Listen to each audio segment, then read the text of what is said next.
Selamat pagi, Kak Romo, Ibu Panika, sahabat-sahabat Dhamma semuanya. Terimalah salam kasih dan Dhamma. Namo Samyang Buddhaya, Namo Buddhaya.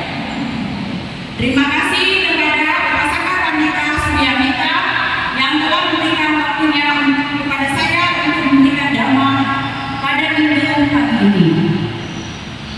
Sebelum kita memulai Dhamma, marilah kita mengaturkan Guru Agung junjungan kita. Namo Tassa Satyam Ripo. Namo Tassa Satyam Ripo. Namo Tassa Satyam Ripo. Namo Amitabha. Mendengarkan Dhamma pada waktu yang tepat merupakan berkah utama. Pada kesempatan pagi hari ini, saya akan berdhamma dengan topik dana. Dana berasal dari bahasa Pali yang berbahasa Pali dan Sanskerta yang berarti kemurahan hati, beramal, dan bersedekah. Jadi dana adalah merupakan suatu pemberian kepada penerima dengan belajar mengikis kelekatan dan kekotoran batin yang ada pada diri kita, yang menimbulkan ketenangan dan kebahagiaan. Dalam Buddhisme ada beberapa macam dana. 1. Amisa dana, yaitu dana yang berupa pemberian tentang materi. Contoh, pemberian uang, pemberian pakaian, pemberian makanan, pemberian minuman. 2. Paricaya dana, dana yang berupa tenaga. Contoh, kalau kita membersihkan kamar wihara, altar wihara, menyapu halaman wihara. 3.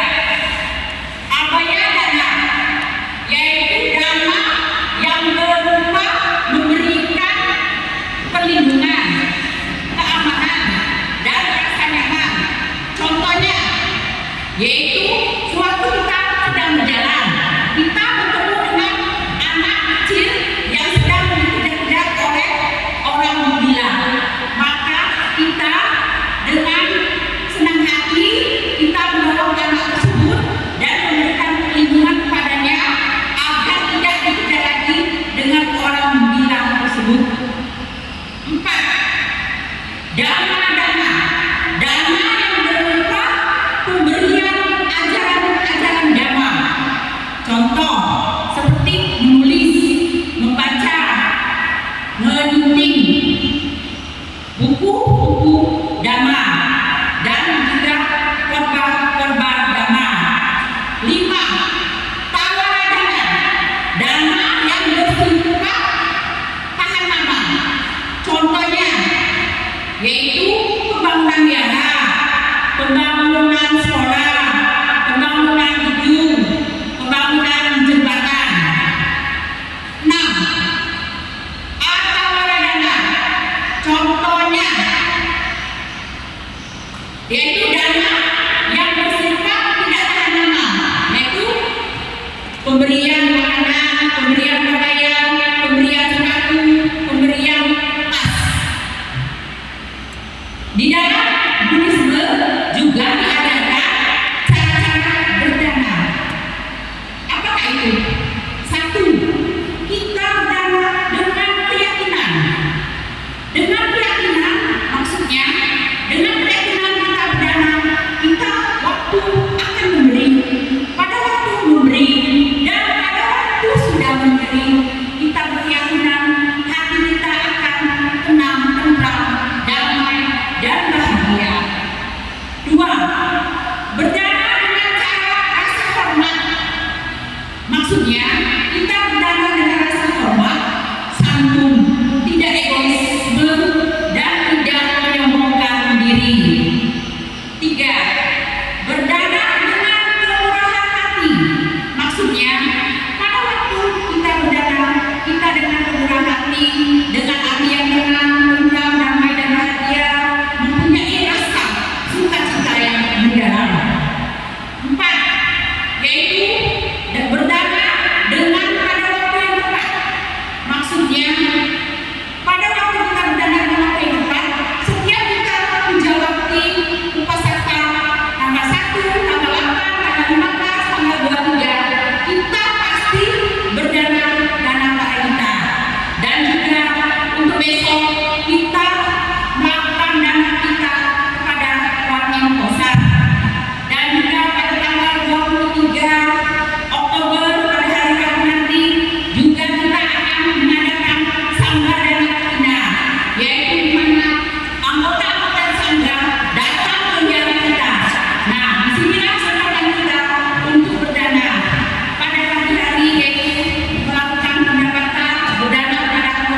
yang lainnya.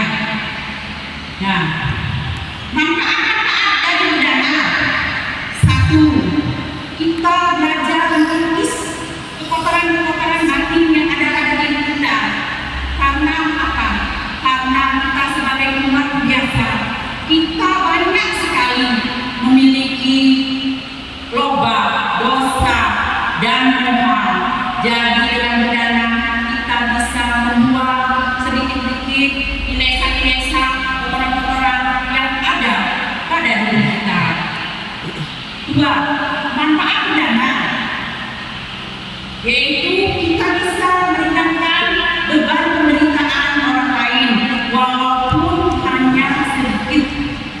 Tiga, kita bisa belajar untuk menenangkan pikiran dan batin kita dalam menghadapi kehidupan di alam samsara ini, sehingga apa yang semuanya muncul dalam kehidupan kita bisa kita terima dengan baik. Seperti dalam sabda Sang Buddha dalam kata-kata Syair 54, harumnya bunga melati, harumnya bunga cendana, harumnya bunga tanggara, tidak dapat melawan arus angin, tapi harumnya kebajikan dapat melawan arus angin dan tersebar di seluruh arah. Begitu pula dengan daripada Syair 68, yaitu semua kebajikan-kebajikan yang telah kita lakukan tidak akan menimbulkan penyesalan, kesedihan, tetapi kebajikan-kebajikan yang telah kita lakukan akan menimbulkan kegembiraan, kebahagiaan pada diri kita. Sekian nama dasar dari saya.